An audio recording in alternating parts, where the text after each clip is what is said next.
Holy fuck.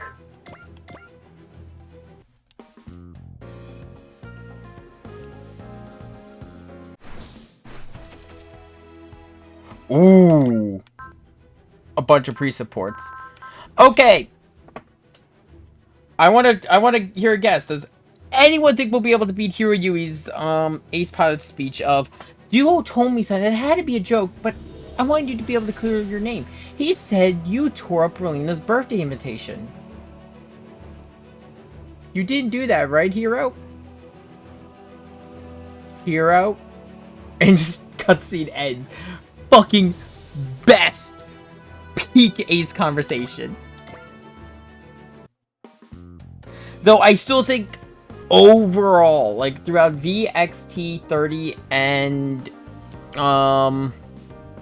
Y, the three of the best Ace conversations still belong to Super Robot Wars V, with Shinji just screaming and running off. Go saying, just being asked, so Go, what is your definition of love? Trust in the Getter Rays. What? Walks off. And immediately followed by Patrick Kolesauer giving her his entire love story about how he won the heart of Colonel Monacan.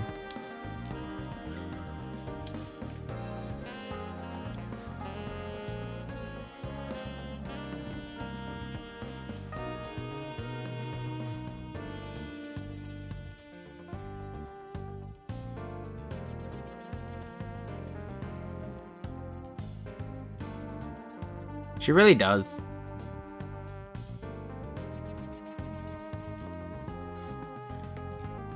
No, she's got this thing for him. It's called feelings.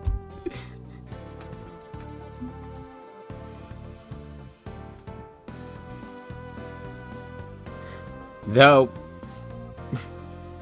reminder, she is halfway through her lifespan. Yeah, so that's a thing.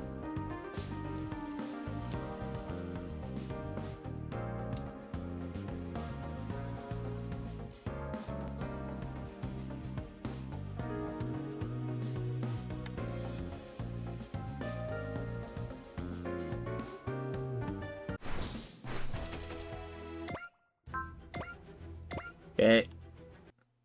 Got a lot of Ace conversations to go through.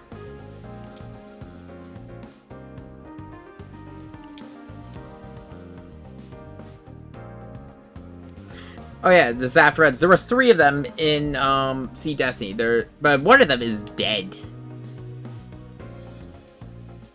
And the miniskirt.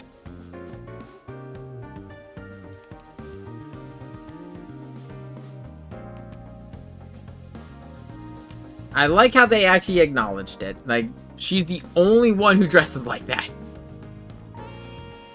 Actually, no, I know her sister.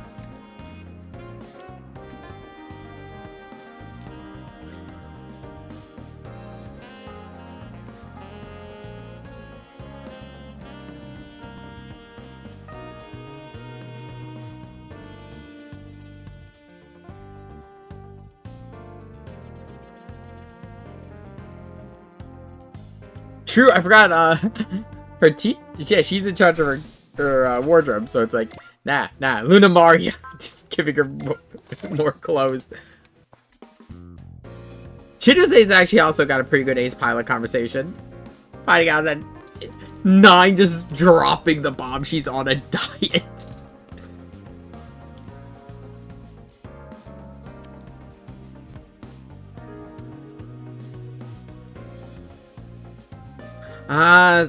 Saisashi has not changed.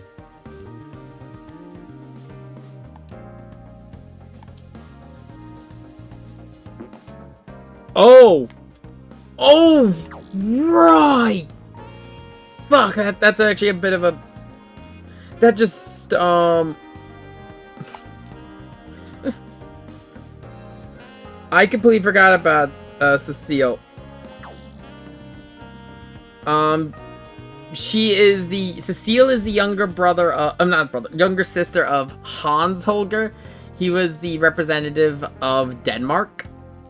And she has a thing for Saisashi. And the feeling was mutual. The Saisashi is still Saisashi. She's like, I have contacts. She is signing his death warrant.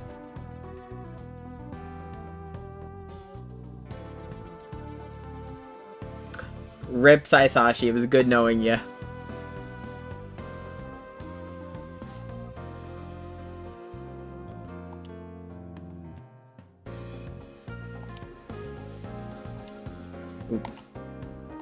I forget if actually anything ever came of it. I know that they had a thing for her.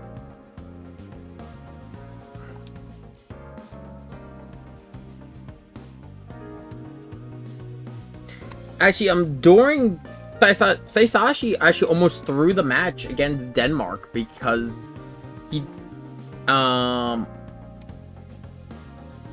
didn't want to be the one to knock her brother out of the tournament.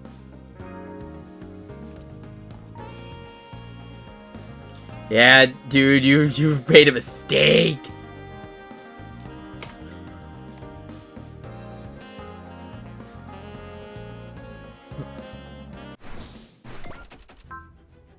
Okay, let's hear what Kira has to say.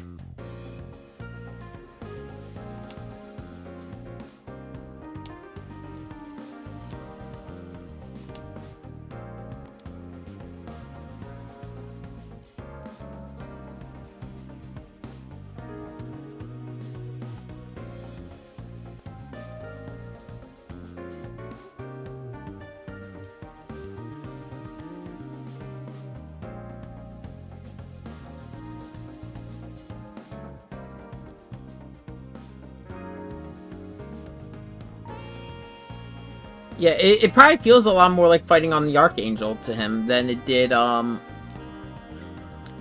anything else. Because he's not fighting just, like, I mean, early fighting on the Archangel, when he was just fighting to protect everyone on board, not towards, I would say past the death of Andrew. Like, that is where, like, when they made it to Earth, that's where everything kind of changed for Kira.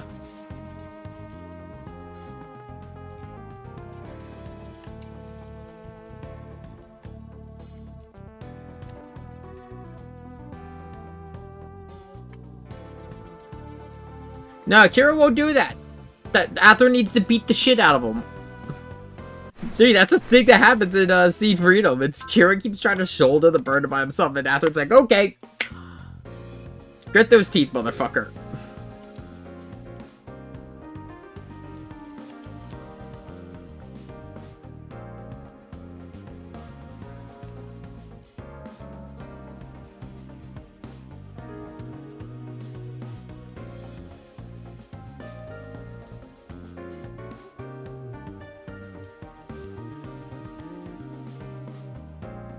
No. No, we've seen her. Everyone has talked about her appetite. She nearly bankrupted the Advent.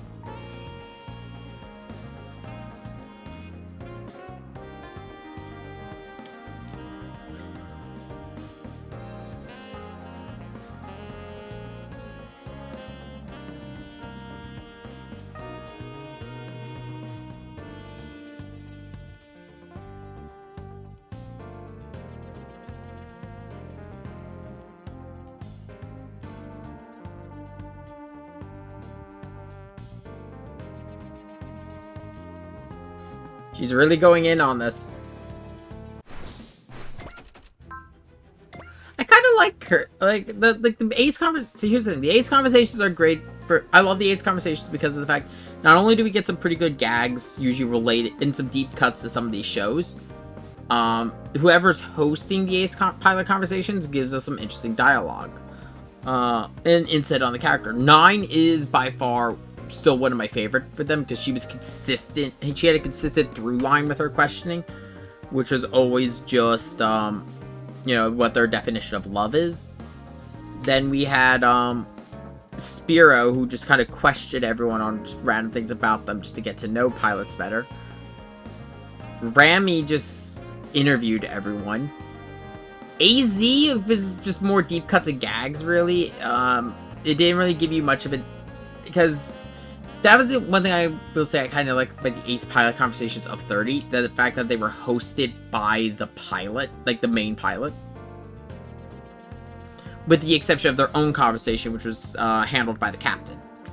Having her, Chica, I never forgot how to say her name. But having her handle the Ace Pilot Conversations kind of gives her more fleshed out character. We see her growing as she interacts with the pilots. As well as getting some deep cuts.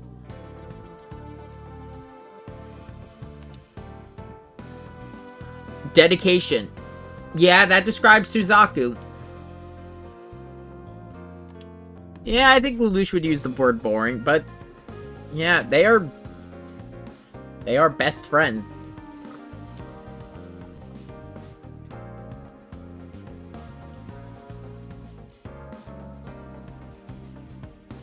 This is true. They've been hated enemies and allies, and sometimes at the same time. Because, for those who've never seen R1, during the beginning of Code Geass R1, once they reunited, Lelouch did not know Suzaku was the pilot of the Lancelot, and of course Suzaku did not know Lelouch was Zero. They both considered themselves allies and best friends, both with the goal of protecting Nunnally. But then also they downright hated each other without knowing it, because Lelouch hated the Lancelot because he kept ruining all of his plans, and Suzaku hated Zero because of the chaos he caused.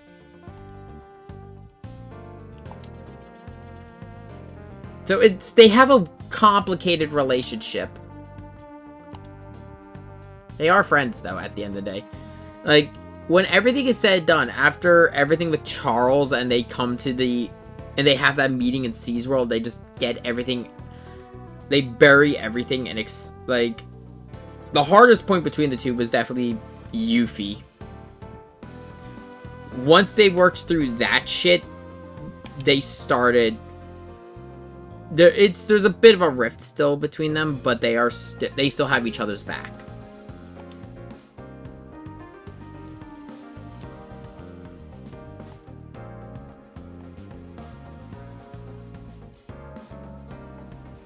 Yeah, combined, the two of them are invincible. Suzaku is, like, in terms of Code Geass, Suzaku is, like, the peak of physicality, where Lelouch is the peak of mental faculty. He is... Suzaku's not an idiot, but he's nowhere near as smart as Lelouch. This is true. The title should go to C2.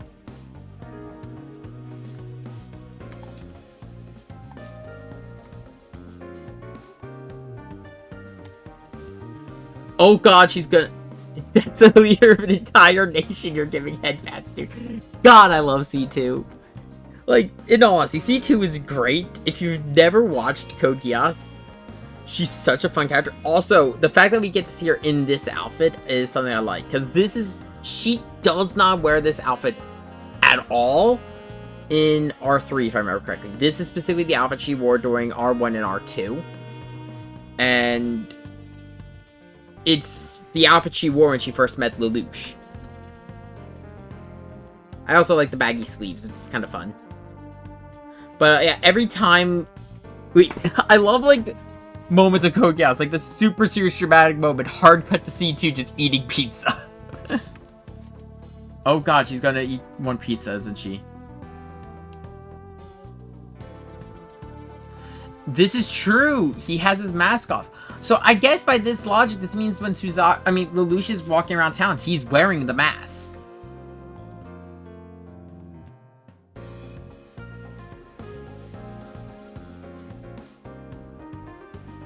Oh god, shut up, Lelouch, with that bullshit. I'm nothing but a corpse.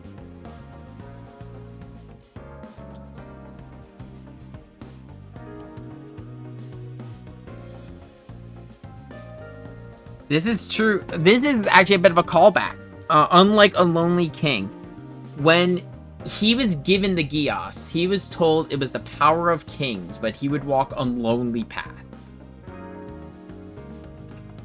And it's not wrong. By the end of Code Geass, the only allies Lelouch has is Suzaku and C2. And Suzaku is still a little pissed at Lelouch, but he's willing to see everything through, and he trusts Lelouch. C2 is really the only one who's ever gotten super close to him. Well, besides Colin, she wanted to. Holy fuck.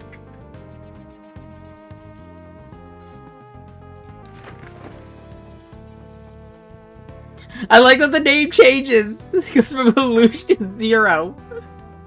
Also, I will say, I do like the redesign of the Zero costume with like the gold trim along the helmet and the jewels. I think it looks very nice.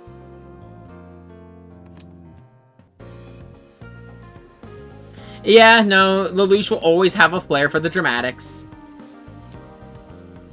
That's what we like about him.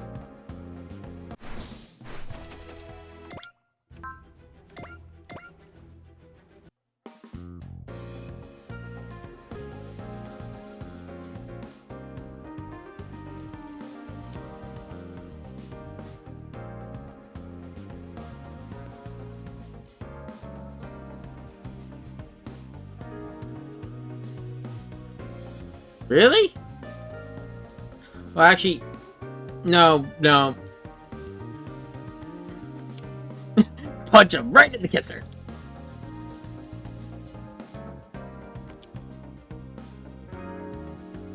I need to watch the show now. How many times has he been punched because of this?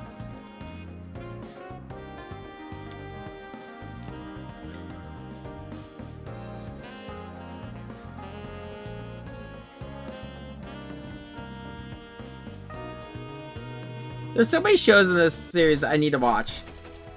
I still need to finish Ray Earth.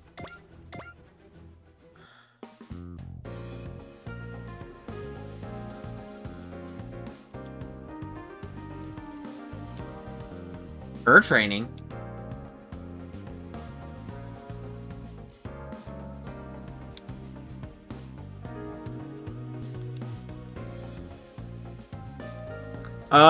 I like how everyone's got a bunch of these days conversations have kind of just been, you have a sweet tooth, I've heard.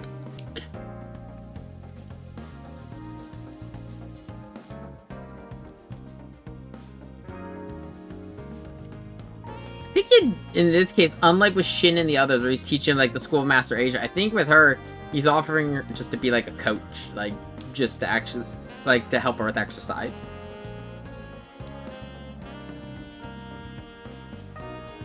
Actually, this could help her.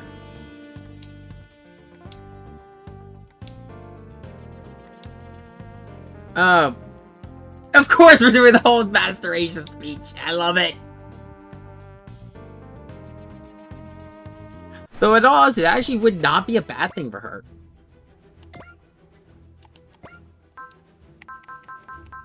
Just a quick check. Yep.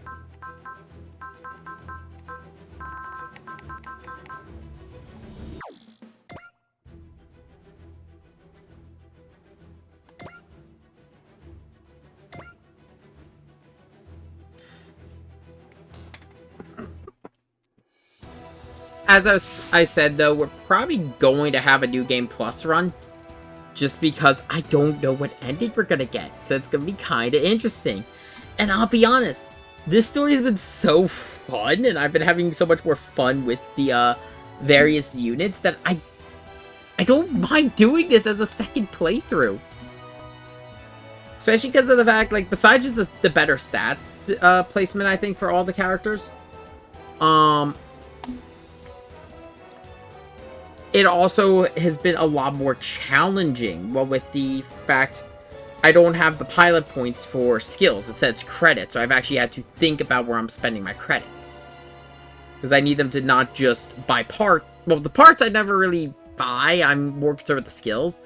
But also I need to upgrade my mechs. Granted, in the other games, pilot points were used to buy parts, which was even worse in my opinion, because skills were just so powerful. Don't get me wrong, there is some really good parts, but skills are better.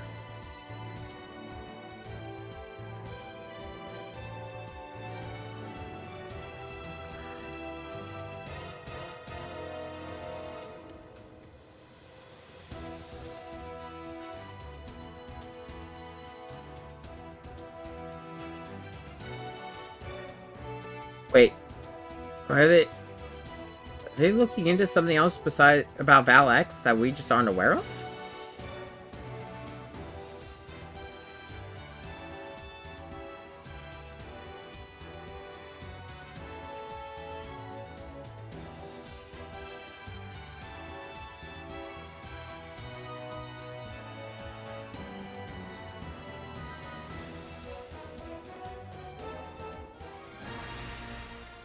The New World Oath.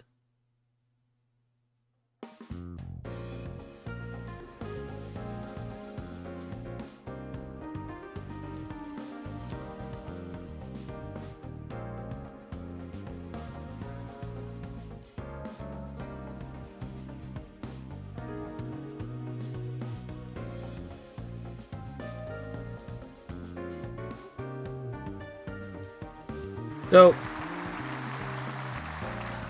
something I've been thinking about doing, because of the fact that first my deputy representative will be Captain Bright Noah. You know what? Good call. Of everyone in our group, I'd say he has the longest history outside. Like, he's got the longest resume and best fit for the job outside of possibly Lelouch. But Lelouch would never take the position. I'd say Bright, though, is better just because of the fact he's, besides this connection to Londo Bell as one of its founders, he's also just been through more than his fair share of conflict.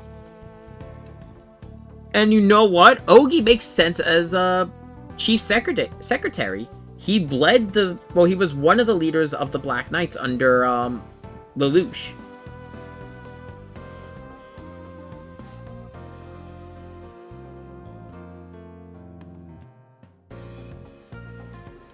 Yeah, as we know, the Department of Finance and Industry, of course, is going to be led by Zero.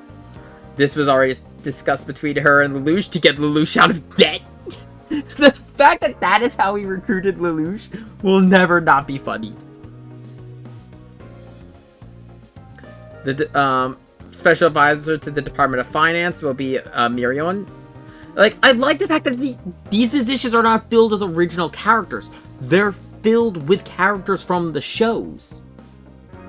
It really helps work them into the narrative better, because most of these positions in 30 were filled by original characters. For our director of defense, the giant green man. I always forget he's half Zentradi, which makes sense. He's shorter than the normal Zentradi, but should have tipped me off. They're really fucking big.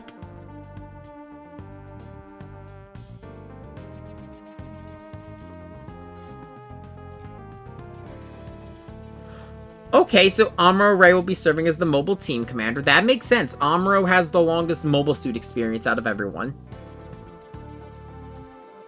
Tetsuya is leading our SR team, so they're putting Tetsuya in charge of the super robots, which makes sense. Tetsuya is the most sane of our super robot pilots, outside of maybe Koji, but he's got a better understanding of tactics.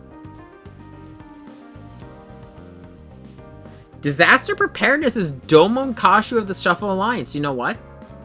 That actually makes sense. The mobile fighters are better in a crisis situation to help rescue people due to their smaller size. And I'm guessing Jet Jaguar might also fall under their branch.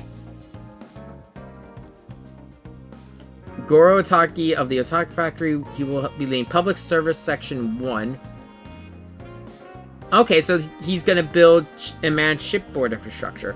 Makes sense. He runs the Otaki factory. He's got plenty of experience in the field of both business and development.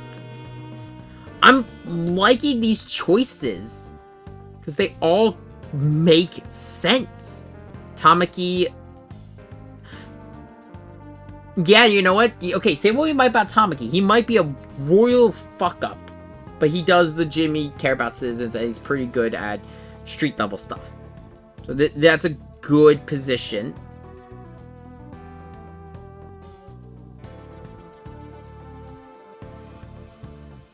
Yeah, no, I like all these choices. They make sense for the characters.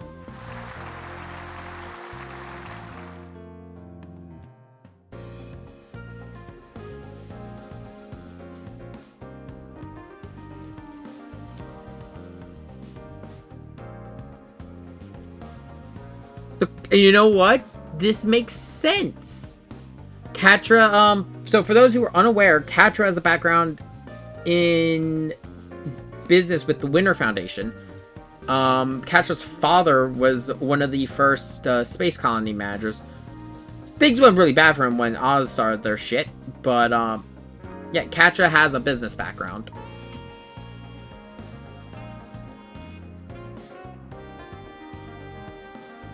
So Suzuki, okay, so she's gonna be second in command. That makes sense.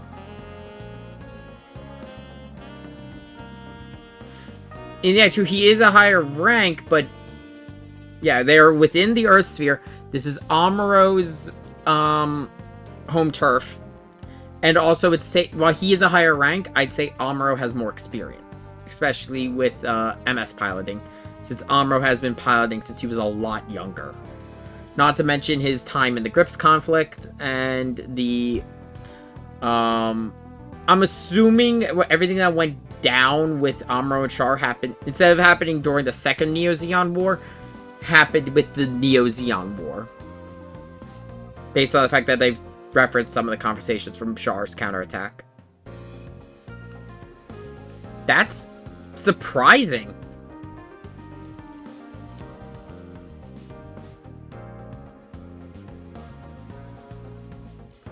I mean, no, now Char... Actually, that makes sense. Char's part of our group now, so he's kind of got a little bit of a rival.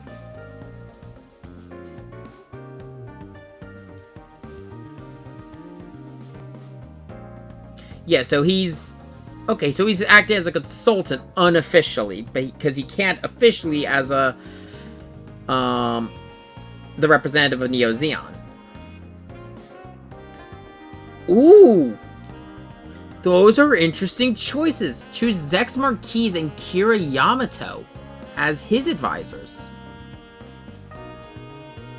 It makes sense. Like, Kira might actually help temper Char because of the fact Kira's calmer and softer personality, and Zex's, experience and life in a very similar sense to Char.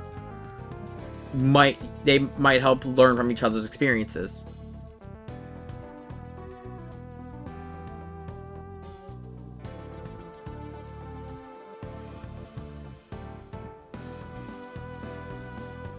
Yeah, Tetsuya's in charge of your group.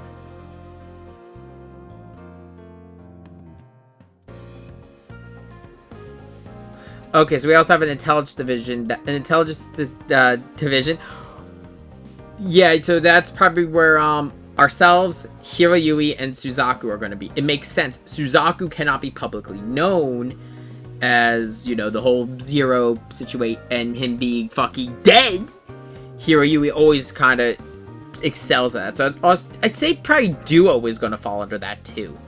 Because Duo and Troa also specialize in espionage. Zero in the Department of Finances, and the other Zero in the Department of Intelligence. Perfect. It makes about as much sense as anything. All of our mechanics and tech are in Public Service Section 1.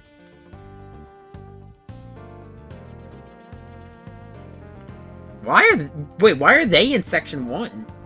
Like, I get, like, so all of the Union pilots also, it sounds like they're part of other departments as well as their mobile units. I'm assuming, actually using the Getter team here. So the Getter team is part of Section 1 as well as the SR team. Okay, so they're there for brute force.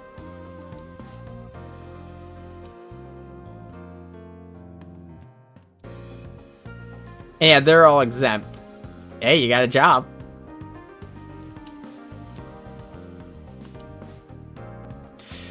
And Section 2. Who else is in Section 2 besides Tamaki?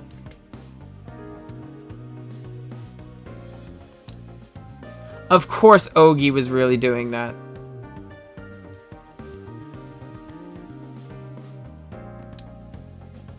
Okay, so... Okay, maybe Section 2 will actually get shit done because they've got Jeremiah Gutwald.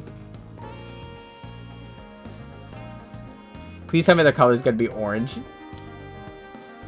And of course, Anya. Okay, so the Mazinger crew's there too.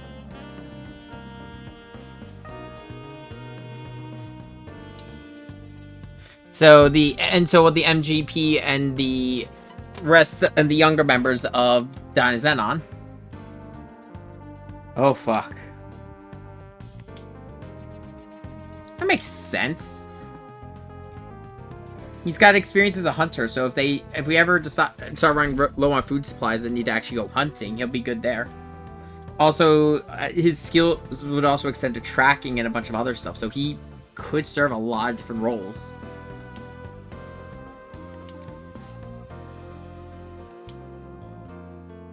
It's something.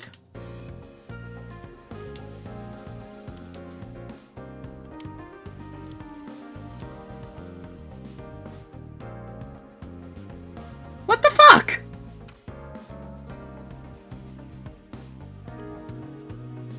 I mean, actually, this is always Choo Choo. She always has a bad attitude towards a lot of stuff.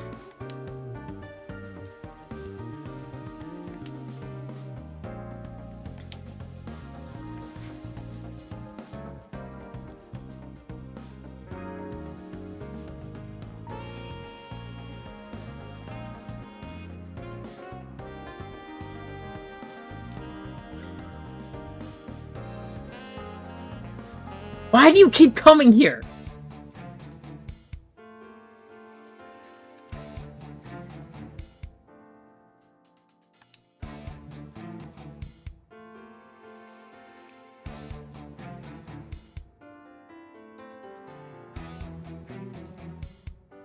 Oh, so you are just trying to kill her.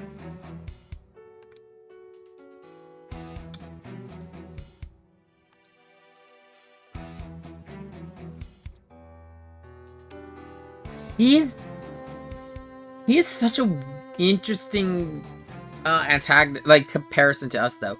He's not openly hostile all the time. He's curious about us. Kind of like a certain Papa's prick from SR30.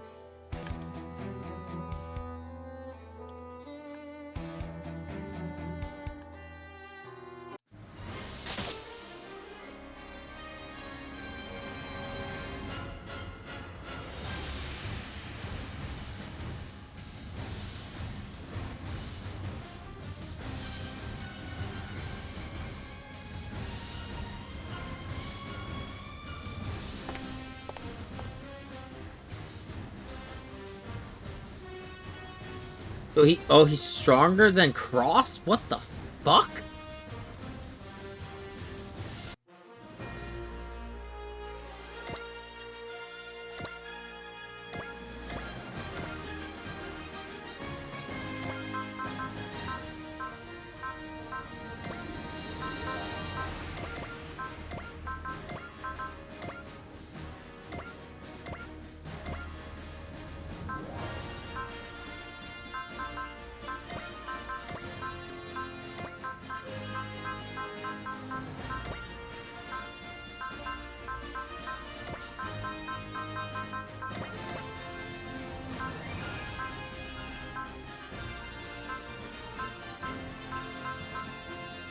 No idea what's getting deployed, so I want to be ready for anything.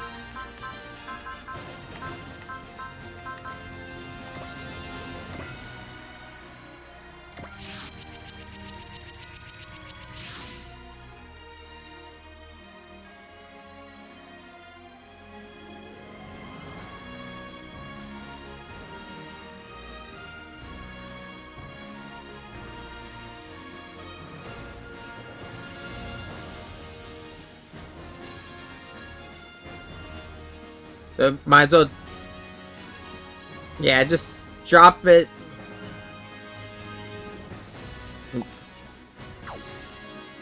might as well just not actually try to put up an actual protocol.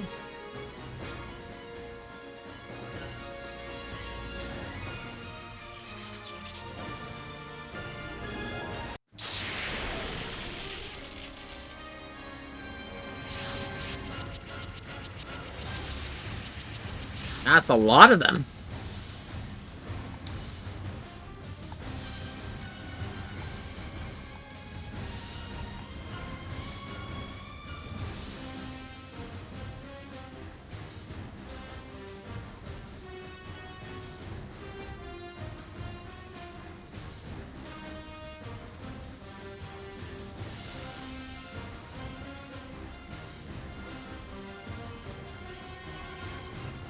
Yeah. So his ability was to see through, predict the time warping that was going on during the Zilkstein mission, when even Zero couldn't reach that prediction. Zero just got back an error 404.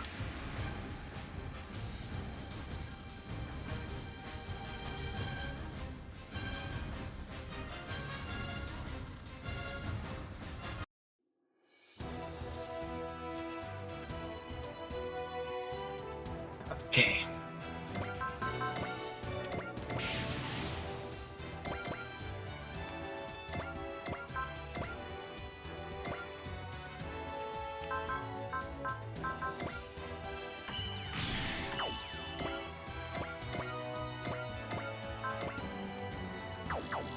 The mission briefing said a new villain was going to appear, so I'm worried who else it could be.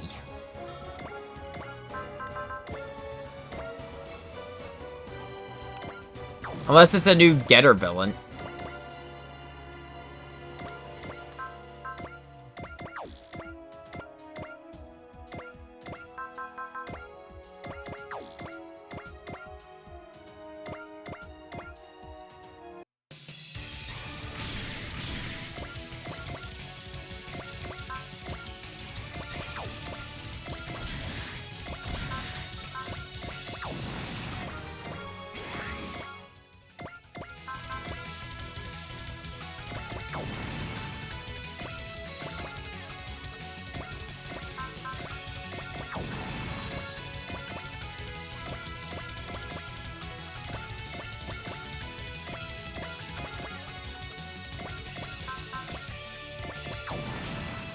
I'm worried about that description. That's why I deployed Hayate and Forte, because I'm worried as to what's gonna appear.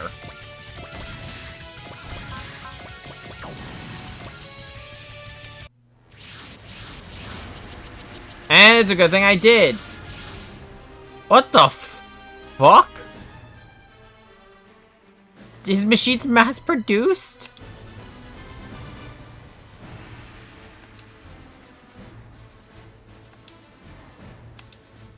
That shit's mass-produced?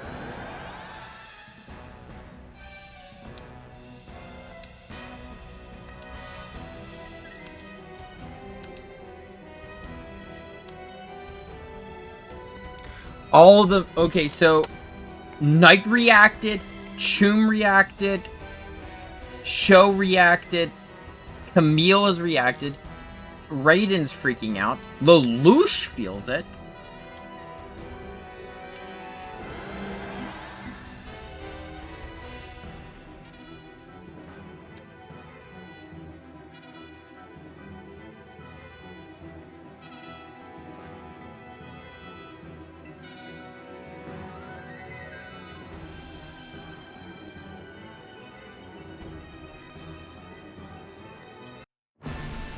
Where the fuck?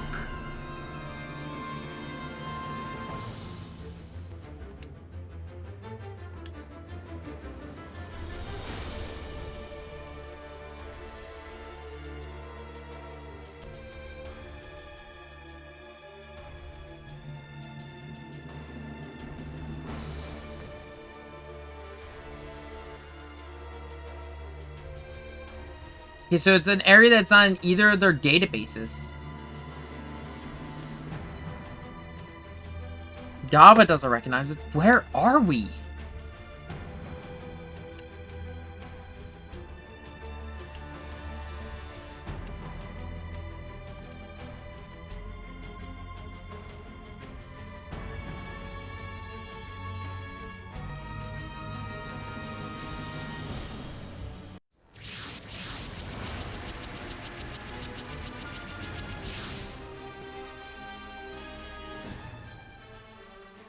Even he's confused.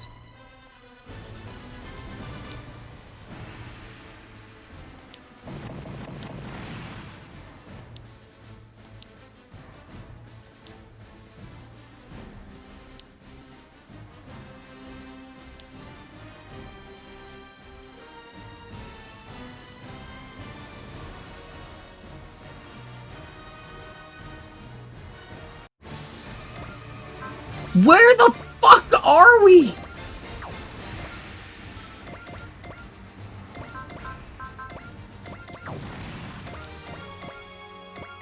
And this is really bad for me because my entire force was deployed to deal with the front lines being to the east, but now they're at the north.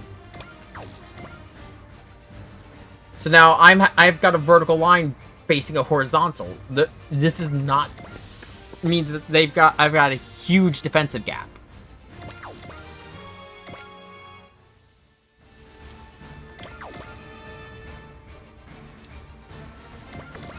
Yeah, I was saying this earlier though, before I got distracted by the crazy shit going on. What we might end up doing is after we get the ending for Super Robot Wars Y that we get, I am going to create, of course I'm going to create my clear save, but if I'm able to, I'm going to create a separate save from beforehand that will deal with the DLC as it comes out. So like, so that way when it comes out, we'll do them as individuals, and then when all the DLC's out and we get, assuming we get another post story DLC like with SR30, we'll do a fresh run with all of it. That way we get to see like a true full story of Super Robot Wars Y.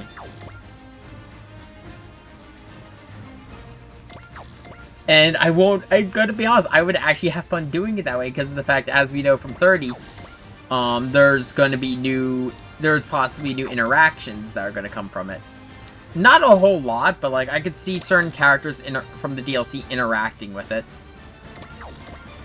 I really want to see how Dorothy interacts, and I want to just see how Big O interacts in general with SR30, not 30, with SRY.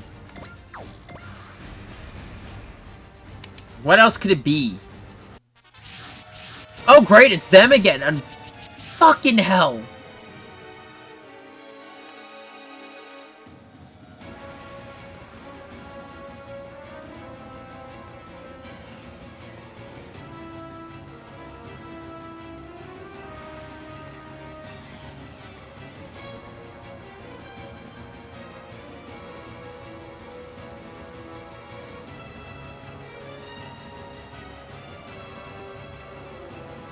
He's acting different.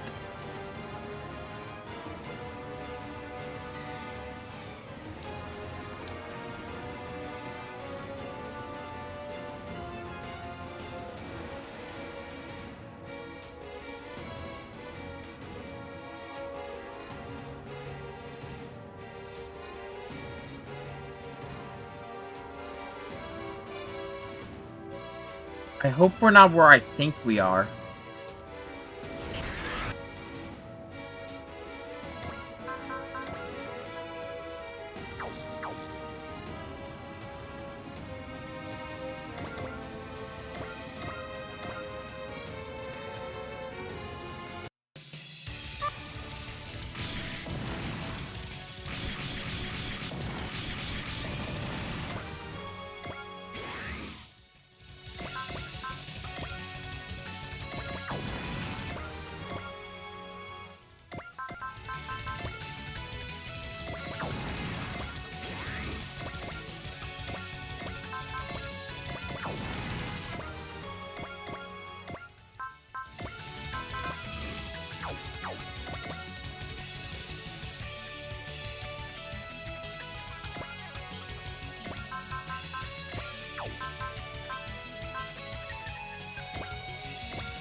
Yeah, my plan is I'm gonna move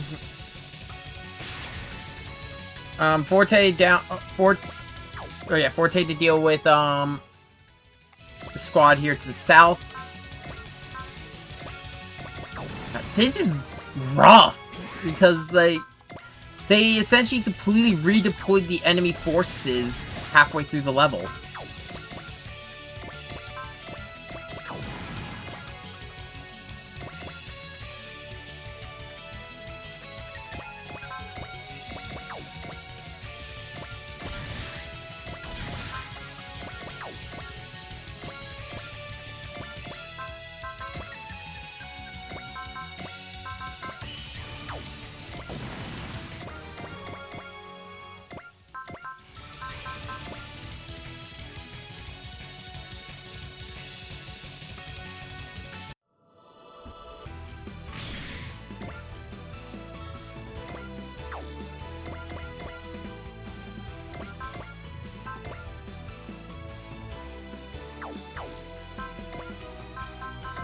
I do find it interesting that the Macross cannon is angled that way because it makes sense. It's only from one side of the ship.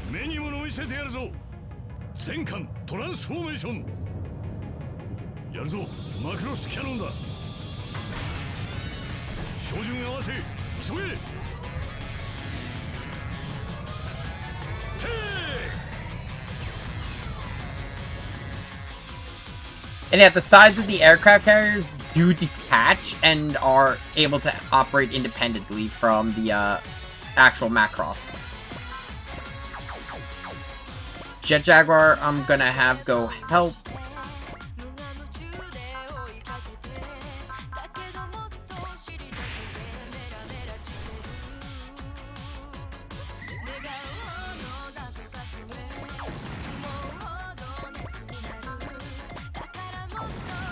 And Jet Jaguar is now an ace.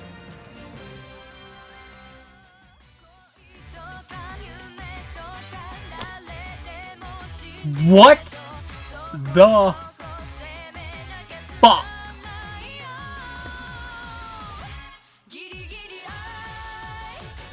I'm fairly certain that's love. I think that's the love, Spirit Command. What?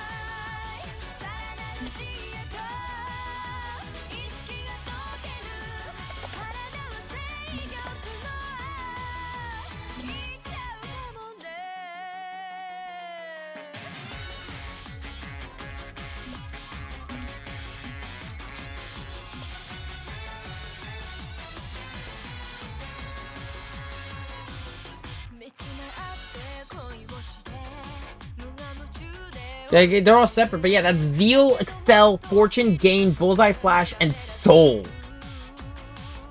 That's, if I remember correctly, those were the Spirit commands that made up Love.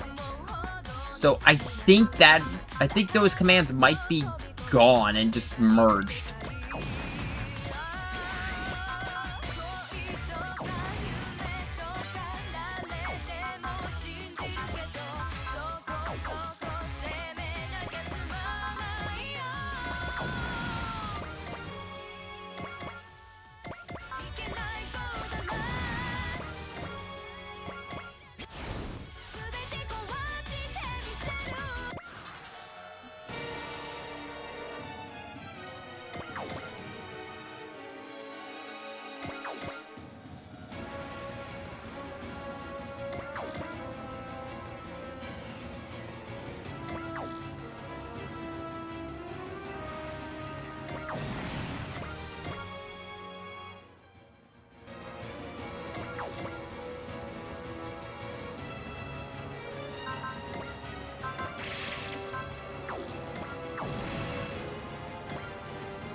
Jet Jaguar just continues to surprise me with how insane he is.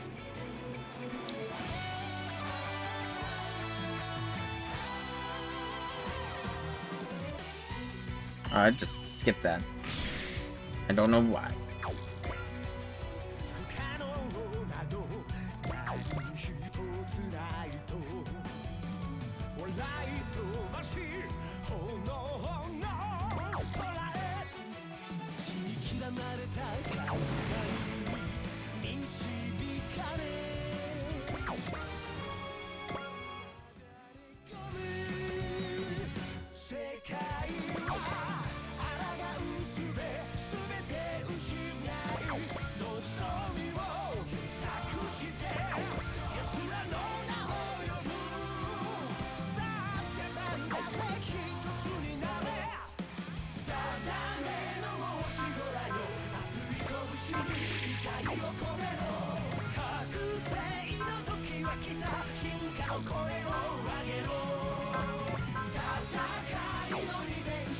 Running out of energy.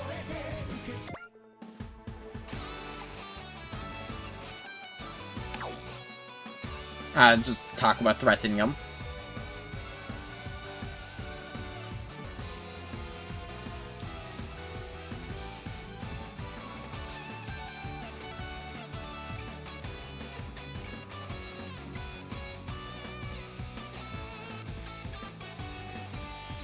Okay, oh yeah, this isn't even his unique unit. These things are mass production.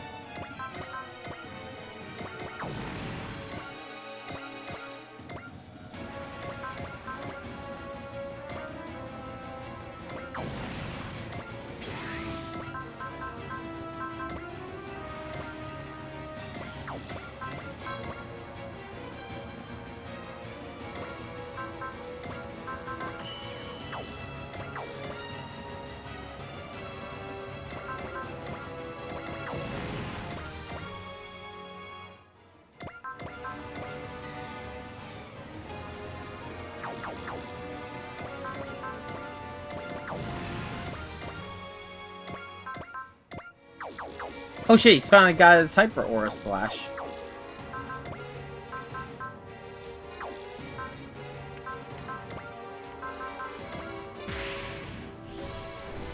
Most of my team needs energy.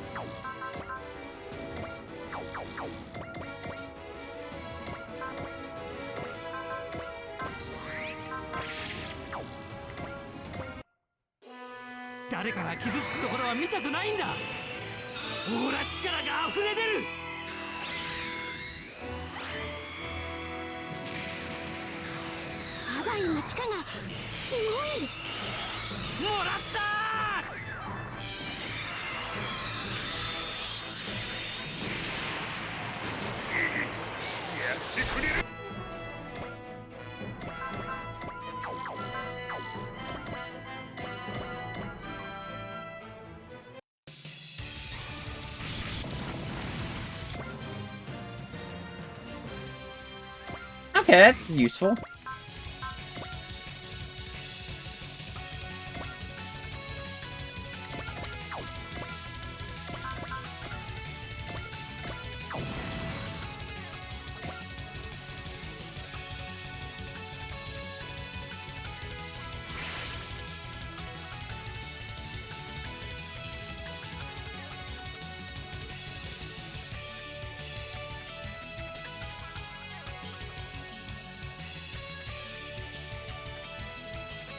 He really is Rayama's kid.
Okay, that's the end of the level. So where the fuck are we? Oh, you gotta be fucking shitting me.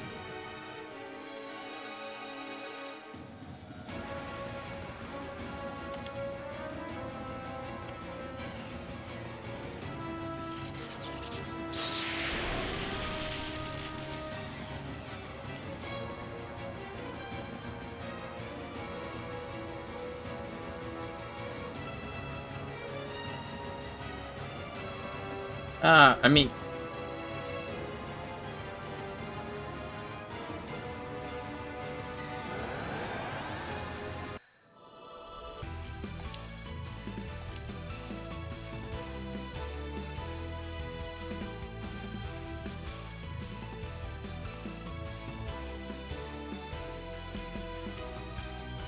Yeah, no, like, what the fuck's she saying?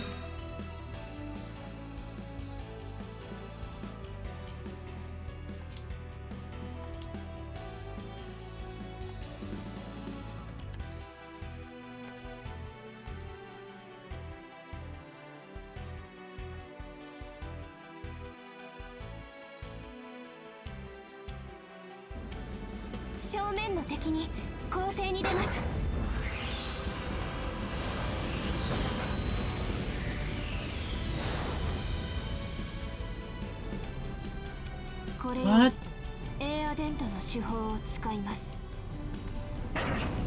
I'm sorry, it's what?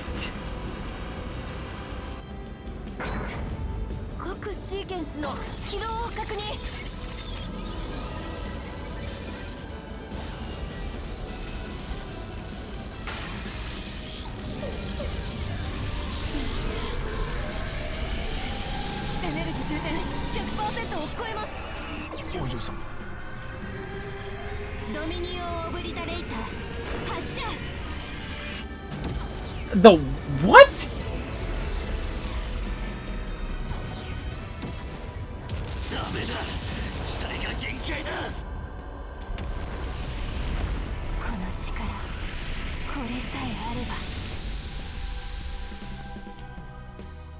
I have a bad feeling about this.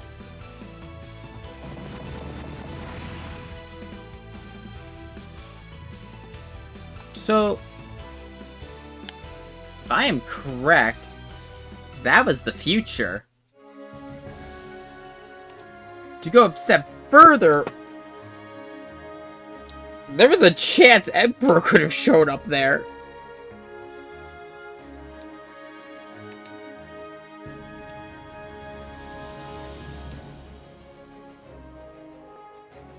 I think the ship took over for a little bit.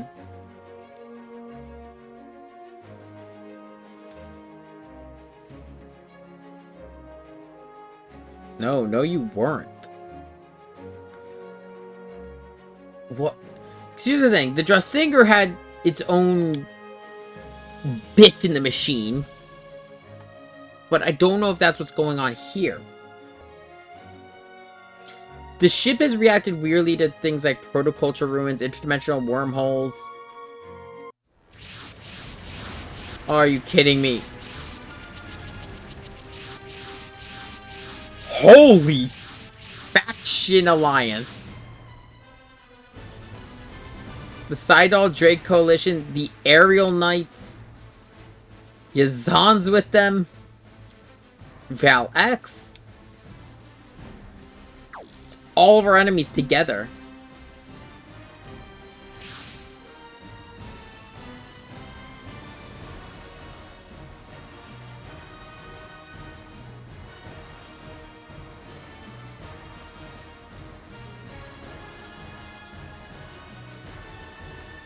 Yeah, can you give us a clear fucking answer?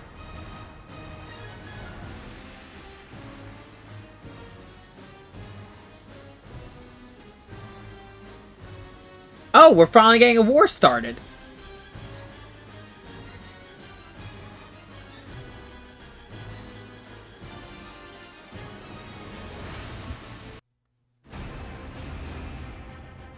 I mean, it only took until chapter 3.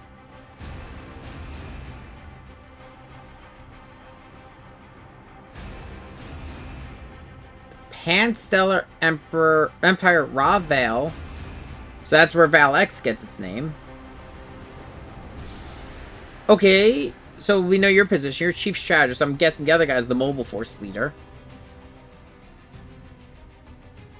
So, Earth's representative, the Sidal forces, the Drake army, the Mir.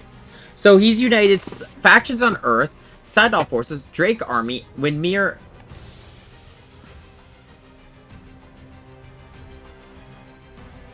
Really?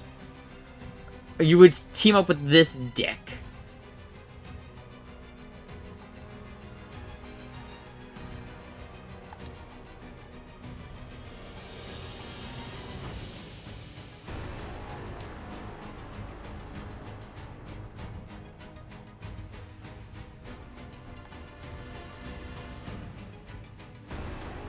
Okay, so it's all the leaders of the factions are finally getting to show their face.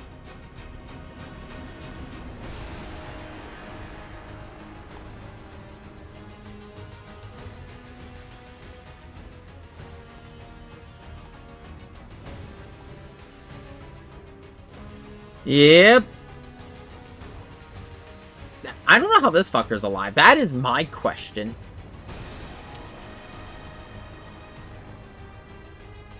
Oh, so he was forced off the stage by Durandal. Okay. I guess this just means Shin was unable to kill him in this timeline as compared to, what's it called? Gundam Seed Desi. I guess it's because space heated up a lot faster, but with Zax and the rest of them up in space.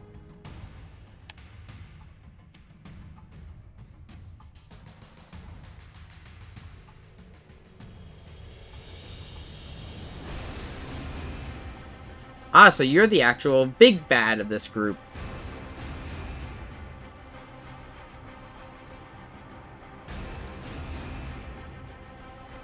It's actually refreshing to have the big bad show up this early, or one of the big bads show up this early, because I'm guessing there's going to be something else behind them, like some big machine or monster. New World Oath Allies and Headquarters. And there's our declaration of war.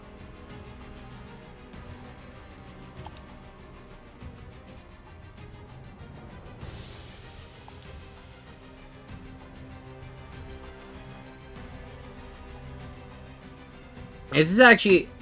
I think this is the largest gathering of villains we've ever had. Because, like, this is... I don't mean, like, you know, just independence. It's the fact that they're all united under one banner.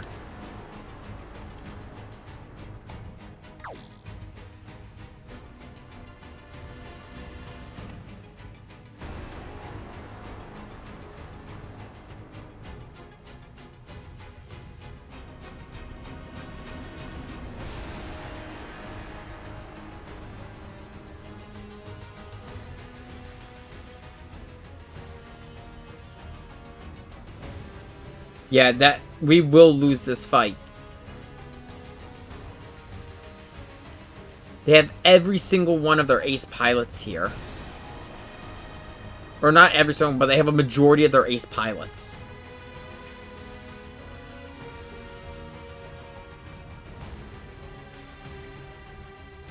So this is Noah Brand. So it's their equivalent of Union.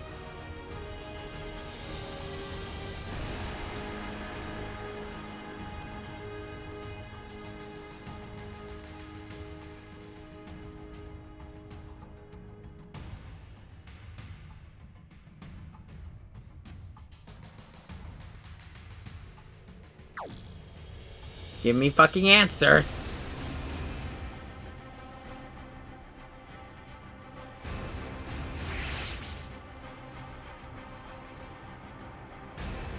No, we're already severely damaged.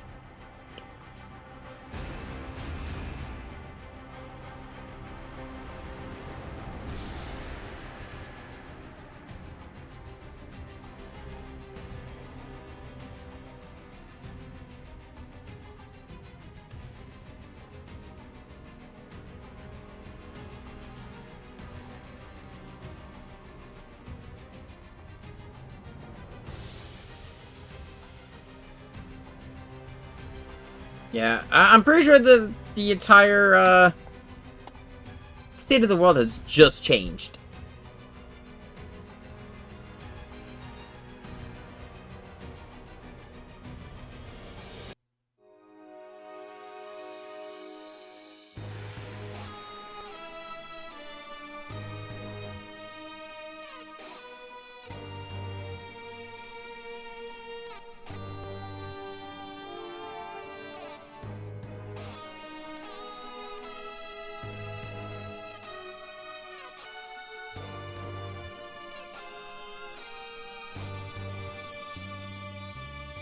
I kind of agree with Shin. They've already declared open hostility.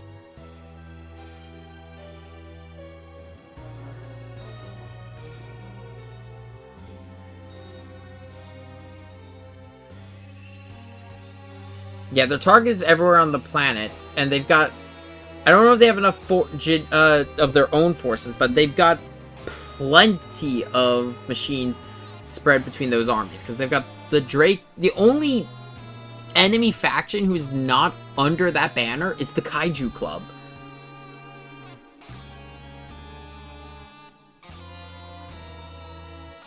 And yeah, the Luminous, of course, they've all malfunctioned. They're probably designed by them.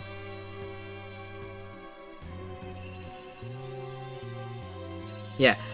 Or maybe they're the... Maybe they... Yeah, the Vi Luminous is the standard version. The base ones we've been seeing this whole time are cheap exports. So they standardized the inferior model, just shut it down with a backdoor code. They knew exactly what they were doing.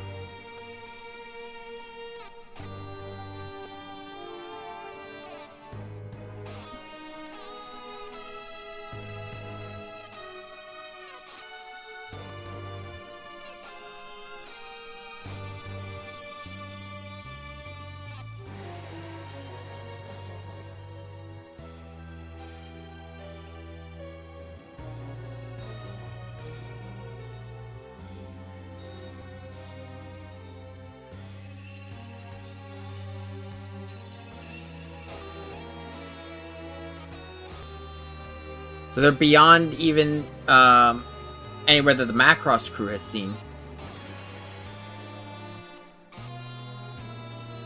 Okay, so yeah, no, Shin thought he killed him.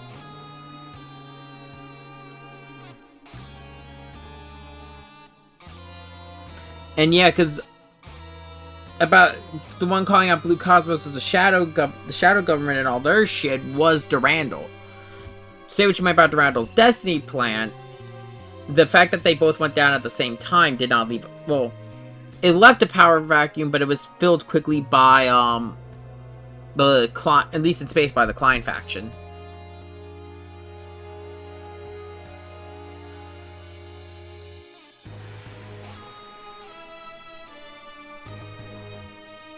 And he saw people standing behind him. And yeah, we saw, Wong Yun or I don't remember how to say his name, but we saw Wong in, the beginning of the game.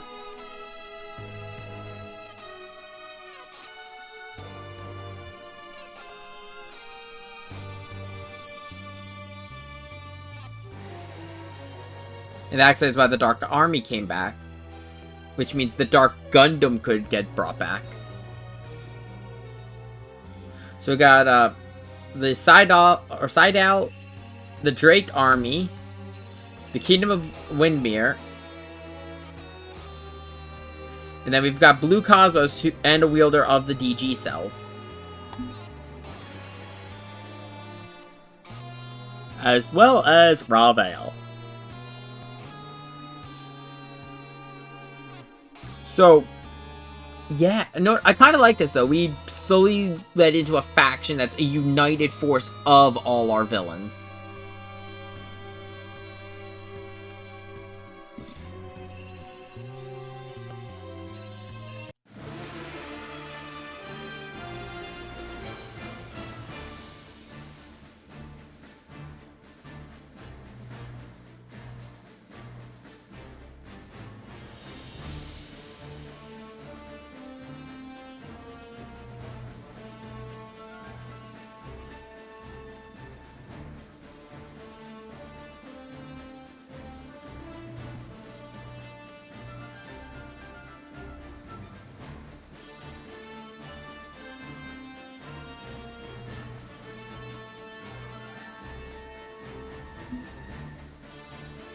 Yeah, I will say, this is the thing I've been seeing a lot of people talk, or at least some people talk about with this game.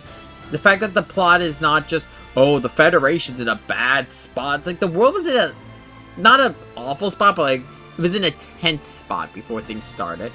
And the fact that it's not just the Federation's in trouble. Like, Neo Zeon and the Federation were not fighting before this all started.